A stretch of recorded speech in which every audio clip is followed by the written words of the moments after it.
বিড়ালদের কী রোগ হচ্ছে জানি না, আমাদের পাড়ায় প্রচুর বিড়াল মারা যাচ্ছে।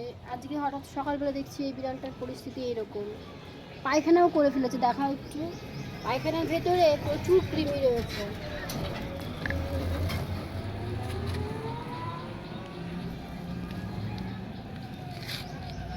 হ্যালো, অল্প একটু প্রাণ বেঁচে রয়েছে। আমাদের পাশের বাড়িতে প্রচুর বিড়াল, অনেক বিড়াল ছিল, মানে 3-4টে বিড়াল মারা গেছে বিড়ালদের কি হচ্ছে বোঝা যাচ্ছে না।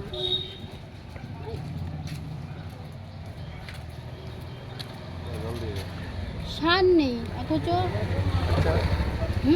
খাচ্ছে। হ্যাঁ, একটু একটু করে খাচ্ছে, আমি দিচ্ছি তো।